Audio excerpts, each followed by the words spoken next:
जो अगला 9वां नंबर का क्वेश्चन है वो आधुनिक उत्तर प्रदेश के इतिहास में वास्तुकला के विकास का वर्णन कीजिए। यानी आधुनिक उत्तर प्रदेश कर रहा है, यानी अंग्रेजों के समय बात कर रहा है कि किस प्रकार से वास्तुकला का विकास हुआ, क्या इसमें परिवर्तन है, कौन कौन सी सामग्री का यूज किया जाता था।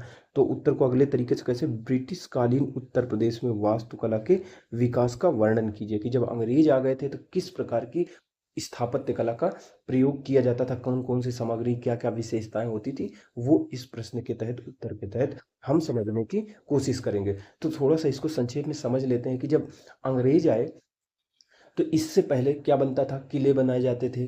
किले बनाए जाते थे, जैसे मुगल काल में भी किले बनाए, या तो धर्म के आधार पर मस्जिद बनाई जाती थी।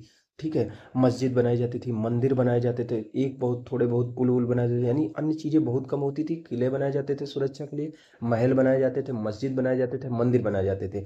लेकिन जब अंग्रेज आ गए तो उन्होंने वास्तुकला के क्षेत्र में बड़े पैमाने पर बदलाव किया। धार्मिक क्षेत्र के साथ साथ, यानी चर्च भी बनाते थे वो, साथ साथ उन्होंने प्रशासनिक व्यवस्था के लिए भी बनाए। ठीक है, यातायात के लिए बनाए, रेलवे के लिए बनाए उन्हें। जैसे कि अगर मान लो, जैसे कानपुर का हमारे जो बस स्टैंड है, एक कानपुर का जो रेलवे स्टैंड है, कानपुर का हो गया, लखनऊ का हो गया, आगरा का हो गया, उधर चले जाओ प्रयागराज का हो गया। यहाँ देखो लाल लाल पुता रहता है, गेरू से, गेरू कलर से, और सफ़ेद क्रीम कलर का पेंट पुता रहता है। अब तो बदल रहे हैं, लेकिन तो ये सब अंग्रेजों ने बनाए। तो ये हो गया, चर्च हो गए, बहुत सारे बनाए हैं उन्होंने। कानपुर में मेथोडिस्ट चर्च हो गया, और उसके बाद वहाँ पर कई कई जगह चर्च, जैसे पत्थर गिरजाघर हो गया, यहाँ का इलाहाबाद का पत्थर गिरजाघर हो गया। उसके बाद जो हमारा विधानमंडल लखनऊ में बना हुआ है, जो हाई कोर्ट बना हुआ है इलाहाबाद में, लखनऊ खंडपीठ में बना हुआ है, ये सब उन्होंने बनाया। यानी इसके साथ साथ प्रशासनिक संरचनाएं भी बनाते थे। और तो और इसकी विशेषता ये थी कि ये संरचनाएं बड़े स्तर पर बनाते थे, बड़ी बड़ी संरचनाएं बनाते थे, और उनका क्रियान्वयन भी बड़े स्तर पर करते थे। जो भी संरचनाएं बनाते थे उसमें पर्यावरण को विशेष ध्यान रखते थे। जैसे पर्यावरण को ध्यान रखने के लिए बड़ी बड़ी खिड़कियां बनाते थे, रंगीन सजावट के लिए एक रंगीन कांच का प्रयोग करते थे। जो मेहराबें होती थी, जैसे मेहराब होता था, जैसे ऐसे हम देखें अभी इससे पहले कि मेहराब कैसे होगा, ऐसे करके ऐसे, ये देखिए ये मेहराब होती थी, इनको कहते थे मेहराब। इधर से ईंटें ऐसे करके ऐसे जोड़ते हुए लाते थे, ऐसे सटा देते थे। अब मेहराबें देखो तो ये ऊंची ऊंची ऐसे करके ऐसे जाती थी, देखोगे चर्च वगैरह ऐसे बने रहते, बहुत ऊंची ऊंची ऐसे करके, यहाँ क्रॉस बना होगा, ऐसे करके ये बना होगा। ठीक है, ये यहाँ पे ऐसे कांच लगा होगा, ऐसे रंगीन कांच बना होगा, ऐसे करके दरवाजा लगा होगा, ऐसे करके आप देखे होंगे बहुत सारी संरचना। तो ये जो संरचनाएं चली हुई, अब एक ही विशेषताएं क्या है, सबसे पहले जो मेहराबें हो गई थी वो अब नुकीली हो गई थी। देखिए कितना ज्यादा नुकीलापन आ गया था, कांच का प्रयोग होने लगा था। अब क्या हो गया था, पहली बार ऐसा हो रहा था कि इन स्टील का प्रयोग हो रहा था। अभी तक इमारत बनाने में आप कोई भी किला देख लो, लोहे वोहे का प्रयोग नहीं हुआ, स्टाइल का गारे का प्रयोग नहीं होगा।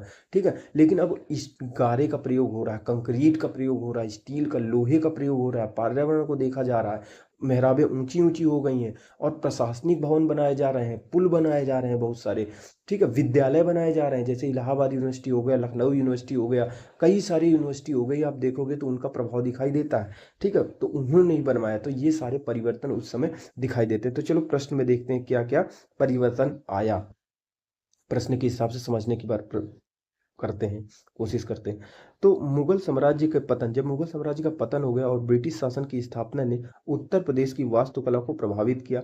अब इंडो इस्लामी वास्तुकला की जगह इंडो गोथिक वास्तुकला शैली, यानी आइबेरियन शैली का उद्भव हुआ। यानी इंडो गोथिक का मतलब होता है ये भारतीय विशेषताएं भी होंगी, गोथिक यानी कि वहाँ की जो अंग्रेज, जो यूरोपीय क्षेत्र था, वहाँ की बहुत क्षेत्रों के अंग्रेज जब आए थे, तो ये नहीं कि वहाँ का अंग्रेज केवल ब्रिटेन में ही जो चलता था वही लेके आए थे। वो यूरोप में जितनी सारी विशेषताएं भवन निर्माण स्थापत्य कला में होती थी वो सारी लेके आए थे। तो जो सारी थी उन्हीं को कहते थे गोथिक वास्तुकला शैली, या आर्बेरियन शैली कहते थे। यानी वास्तुकला जब अंग्रेज आए तो इंडो इस्लामिक वास्तुकला शैली की जगह में इंडो गोथिक शैली, वास्तुकला शैली का विकास हुआ, जिस पर ब्रिटिश स्थापत्य कला का स्पष्ट प्रभाव दृष्टिगोचर होता है, यानी दिखाई देता है। यूरोपीय शैली में इमारतों का निर्माण मुख्यतः 19वीं शताब्दी में प्रारंभ हुआ था।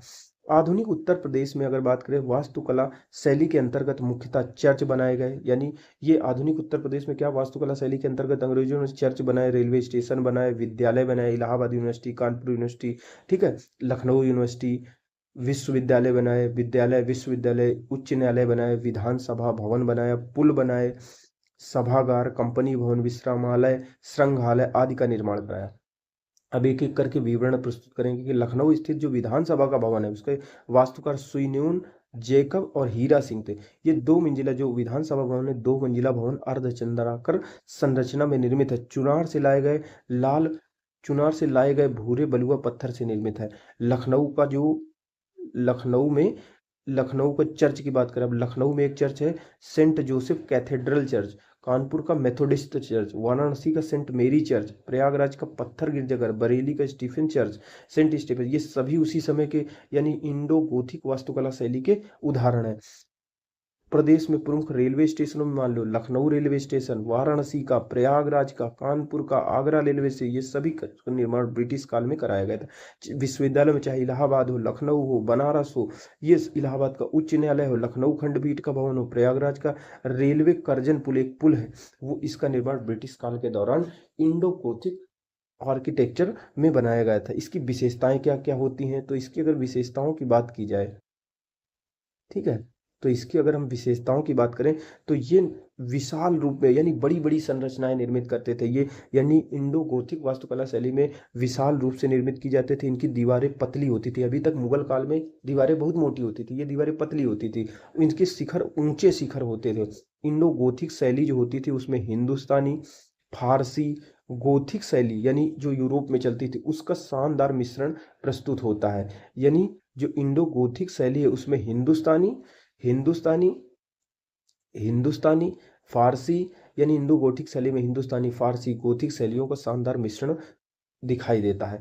इस शैली के अंतर्गत बनी इमारतें इस शैली के अंतर्गत बनी इमारतें इस शैली के अंतर्गत बनी इमारतें की संरचना बहुत बड़ी यानी बड़े स्तर पर बनाते थे। संरचना बहुत बड़ी बड़ी होती थी, क्रियान्वयन भी बड़े स्तर पर किया जाता था, विशाल रूप में निर्मित की जाती थी। इंडो इस्लामिक वास्तुकला की तुलना में इंडो गोथिक शैली में दीवारें पतली होती थी, मेहराबें नुकीली होती थी, बड़ी बड़ी खिड़कियां बनाई जाती थी, पर्यावरणीय दशाओं को ध्यान में रखकर निर्माण कार्य कराया जाता था। पहली बार इस शैली में मकान निर्माण में स्टील, लोहा, कंक्रीट, गाड़ी का इस्तेमाल किया गया। निष्कर्षतः हम देखते हैं कि आधुनिक उत्तर प्रदेश में यानी इंडो गोथिक वास्तुकला शैली में के तहत बनी इमारतें पूर्व की तुलना में अलग हैं, काफी अलग। इस समय धार्मिक भवन, मकबरा, मस्जिद, इसकी जगह आधुनिकता के लिए उपयोगी भवन जैसे प्रशासनिक भवन, न्यायिक, शिक्षा आदि के निर्माण पर अधिक बल दिया गया।